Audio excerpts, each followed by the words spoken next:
हम बात कर रहे हैं सीमांचल की। जी हाँ, वही सीमांचल, ऐसा एरिया जो डेवलपमेंट की रेस में पीछे छूट गया है।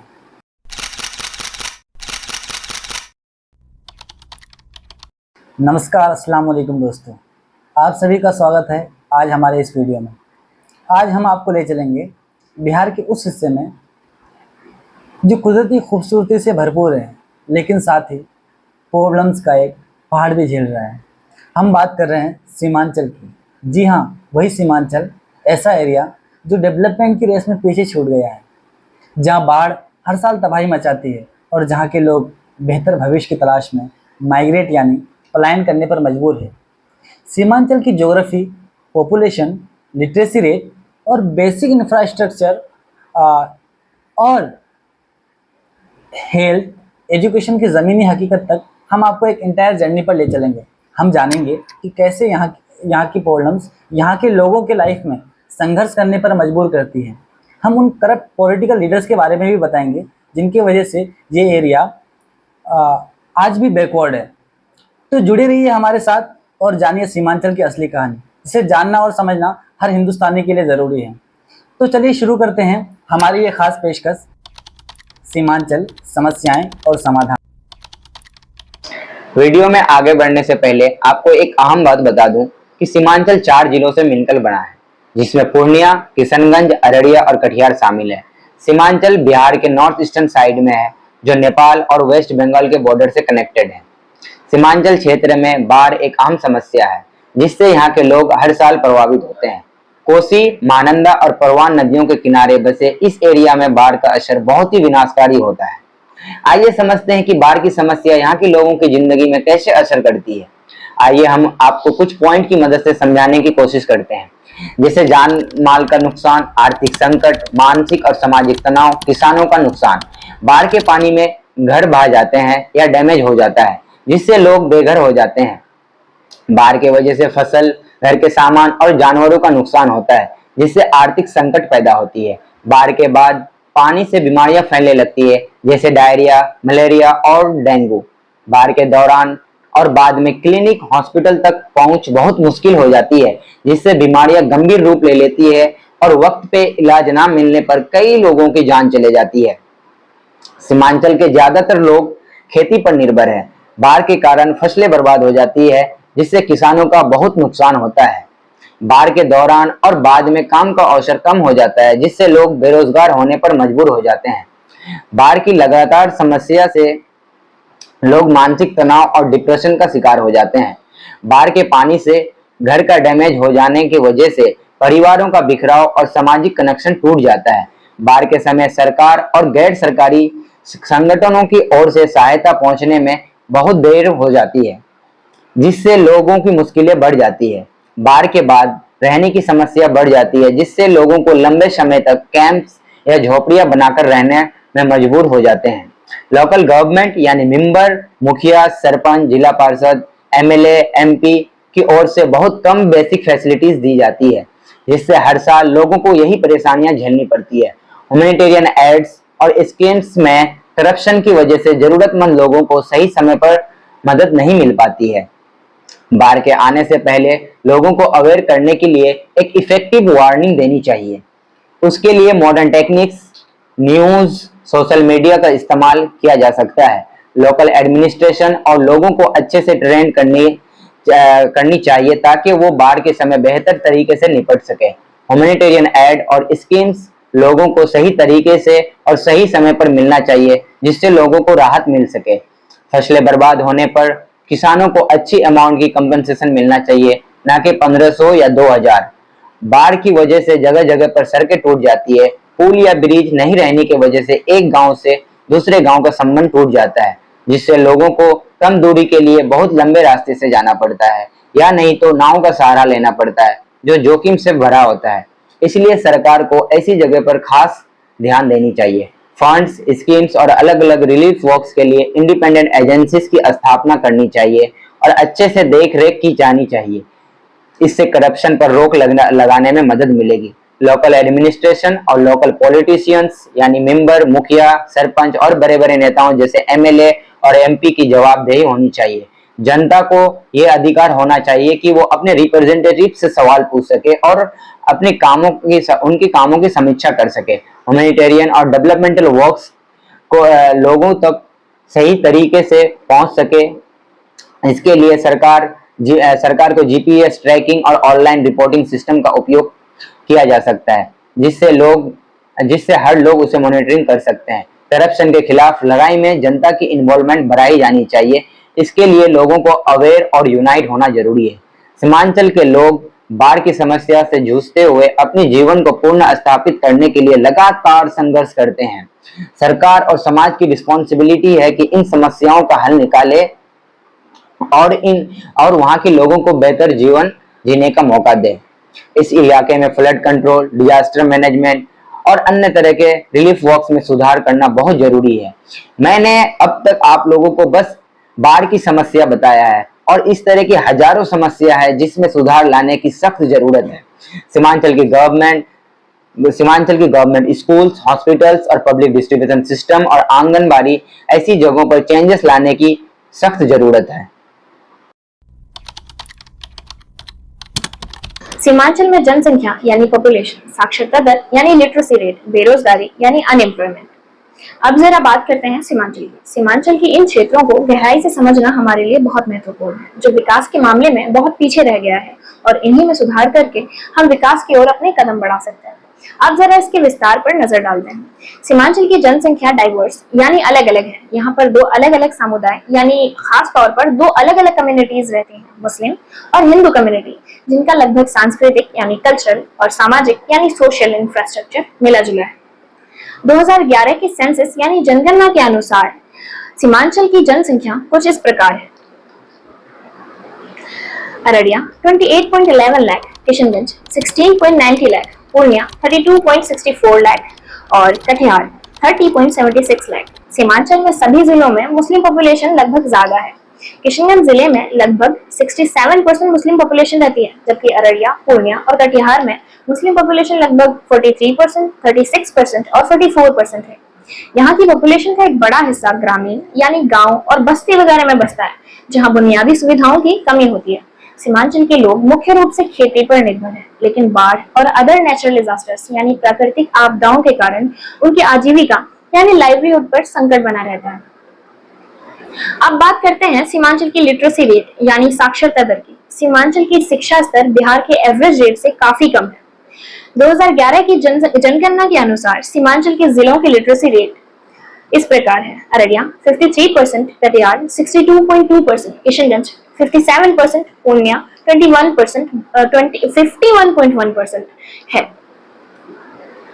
यह रेट नेशनल एवरेज रेट से काफी कम है और इसके पीछे कई कारण हैं। रूरल एरियाज यानी ग्रामीण क्षेत्रों में स्कूलों और कॉलेजों की संख्या काफी कम है और जो है उसमें अच्छी यानी क्वालिटी एजुकेशन नहीं दी जाती है। शिक्षकों की कमी होने के साथ साथ वेल ट्रेन्ड टीचर की भी काफी कमी है और प्राइवेट स्कूल्स की फीस बहुत ज्यादा है।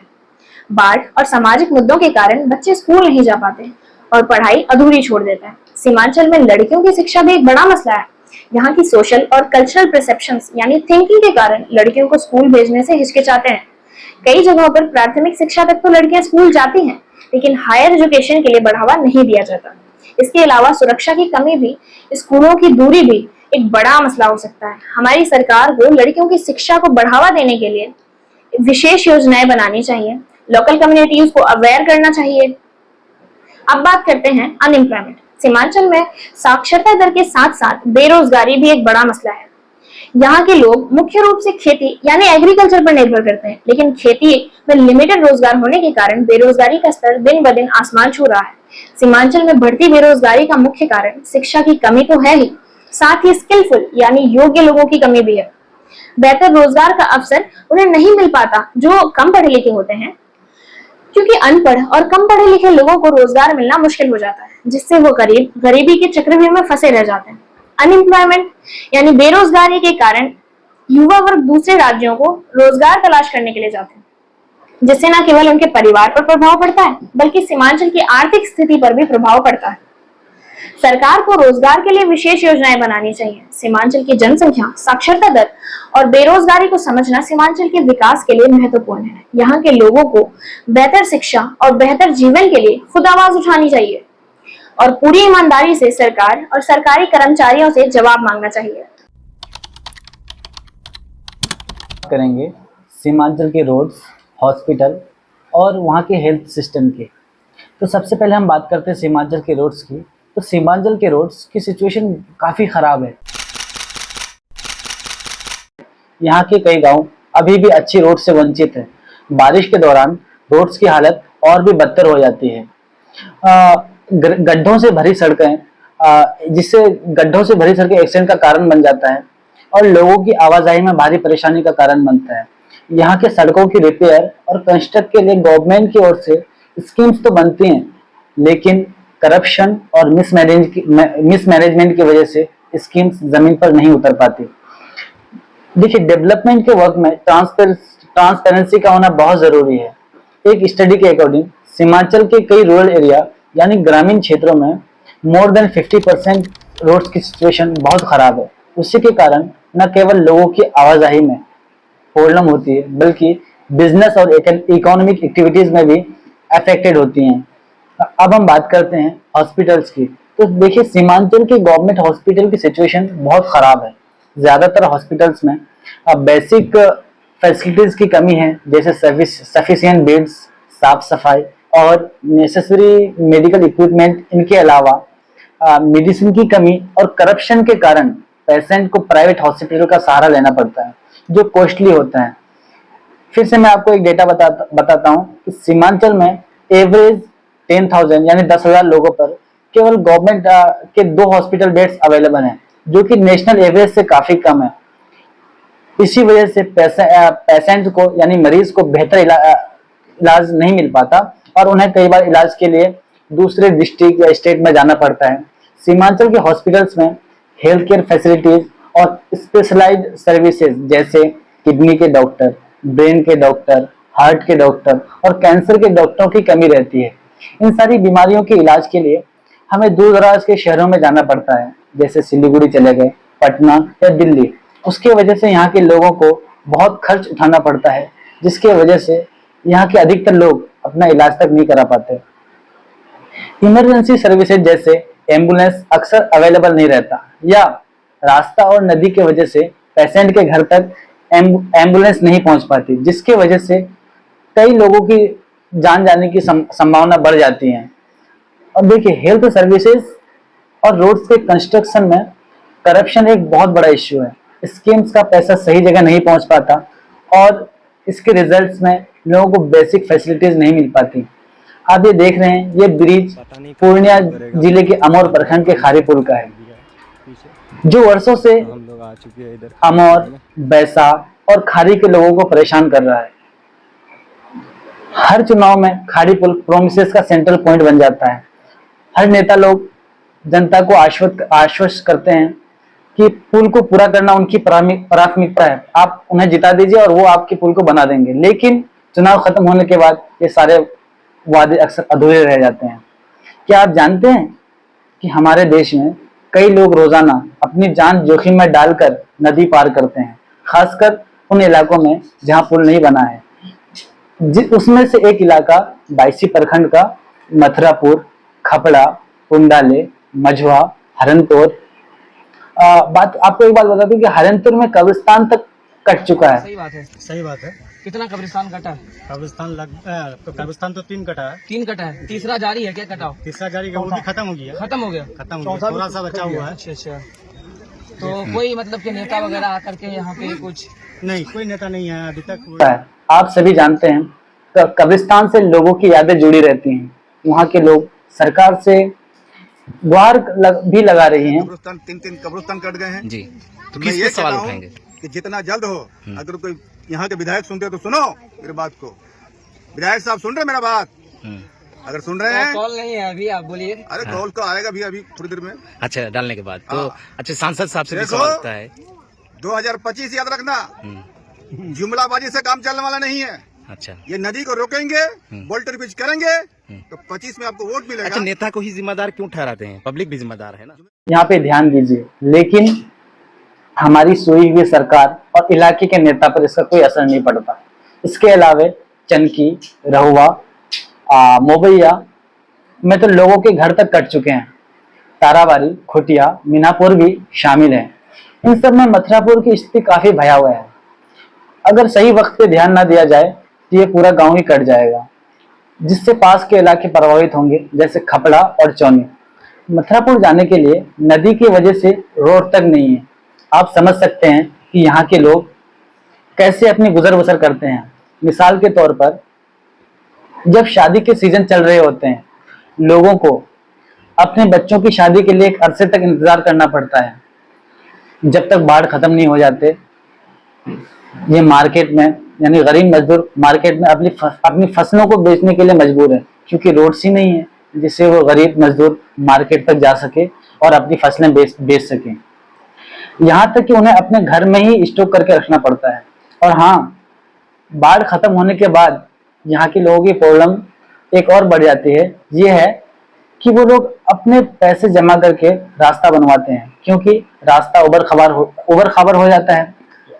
बाढ़ आती है और रास्ता खत्म हो जाता, जिसकी वजह से लोगों को आपस में चंदा करके रास्ता बनाना पड़ता है, ताकि वो एक जगह से दूसरी जगह या मार्केट तक जा सकें। यहाँ के लोग 12 महीने नाव के सहारे से नदी पार करते हैं। ये प्रॉब्लम और भी गंभीर हो जाती है जब नदी में सैलाब की वजह से तेज धारा बहने लगती है। आप तो जानते हैं, जब बाढ़ आती है तो नदी में कितनी तेज धाराएं बहने लगती है। तेज धारा में नाव से नदी पार करना बहुत खतरनाक होता है। इस दौरान कई दुर्घटनाएं हो चुकी हैं और कई लोगों की जान भी जा चुकी हैं। इसके बावजूद लोग मजबूरी में ऐसा करने पर मजबूर हैं, क्योंकि उनके पास कोई और दूसरा रास्ता ही नहीं है। क्या करें बेचारे गरीब मजदूर। देखिए, बायसी में परवान और महानंदा नदी के आसपास के गांव के लिए यह समस्या बहुत आम है। खासकर लोग अपनी डेली एक्टिविटीज, बच्चों की पढ़ाई, स्वास्थ्य सेवाओं यानी हेल्थ फैसिलिटीज या हेल्थ सर्विसेज और दूसरी जरूरतों के लिए नदी पार करने पर मजबूर हैं। हमारी सरकार से निवेदन है कि मथुरापुर पुंडाले में पुल की समस्या पर तुरंत ध्यान दें, और हाँ, खाड़ी पुल का भी ध्यान दें। और वैसे हमारे सीमांचल में पुलों का टूटने का सिलसिला अभी रुक ही नहीं रहा। अब तक किशनगंज जिले में 4 पुल गिर चुके, अररिया में 1 पुल गिर चुका। आप सभी जानते हैं कि उसमें कितना पैसा लगा होगा। ये सरकार का पैसा थोड़ी जा रहा है, ये कॉन्ट्रैक्टर का पैसा थोड़ी जा रहा है, ये आपका पैसा जा रहा है। तो आप सरकार से सवाल कीजिए कि आप किसको कॉन्ट्रैक्ट दे रहे हैं। और सबसे बड़ी बात यह है कि आप खुद से सवाल कीजिए, आपने किसे जिताया है और आने वाले साल आप किसे जिताएंगे। क्या आप जो आपको पैसे दे उन्हें जिताएंगे, जो आपके लिए काम करेगा आप उन्हें जिताएंगे। ये आप पर है, ये आपको डिसाइड करना है। तो देखिए, नदी पर पुल का निर्माण करवाने से क्या होगा कि लोग सुरक्षित नदी पार कर सकेंगे, क्योंकि जितनी जान की कीमत नेताओं की है, उससे कहीं ज्यादा इस गरीब मजदूर की है। जब तक गरीब मजदूर सुरक्षित रहेगा, हिंदुस्तान का कोई भी नागरिक भूखा नहीं सोएगा।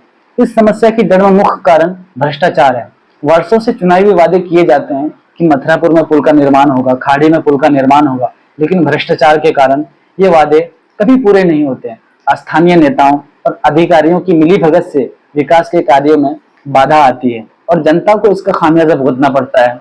इसके लिए जरूरी है कि निगरानी तंत्र को मजबूत किया जाए और भ्रष्टाचार पर सख्त कार्रवाई की जाए। एक रिपोर्ट के मुताबिक सीमांचल में निर्माण योजनाओं के 30% से अधिक फंड भ्रष्टाचार के कारण बर्बाद हो जाता है। यह न केवल विकास को रोकता है, बल्कि लोगों के जीवन पर भी प्रभाव डालता है। सीमांचल एरिया में रोड, स्वास्थ्य सेवाओं और अस्पतालों की स्थिति सुधारने के लिए कई कदम उठाने की जरूरत है। बेसिक इंफ्रास्ट्रक्चर से न केवल लोगों का जीवन बेहतर होगा, बल्कि यह क्षेत्र भी विकास की धारा में शामिल हो सकेगा। हम सभी को मिलकर सीमांचल की समस्याओं की समाधान की दिशा में काम करना होगा, ताकि यहाँ के लोग अभी बेहतर जीवन जी सके। ये तभी पॉसिबल होगा जब आप इसके लिए खुद आवाज उठाएंगे। आपको एक होना पड़ेगा, अपने नेता को पैसे लेकर नहीं जिताएं, बल्कि उनके काम पर उन्हें वोट दें। ऐसे कोई सीमांचल की किसी और समस्या या परेशानी पर वीडियो चाहते हैं तो हमें कमेंट करके सजेस्ट कर सकते हैं, क्योंकि पढ़ेगा सीमांचल, लड़ेगा सीमांचल, बदलेगा सीमांचल।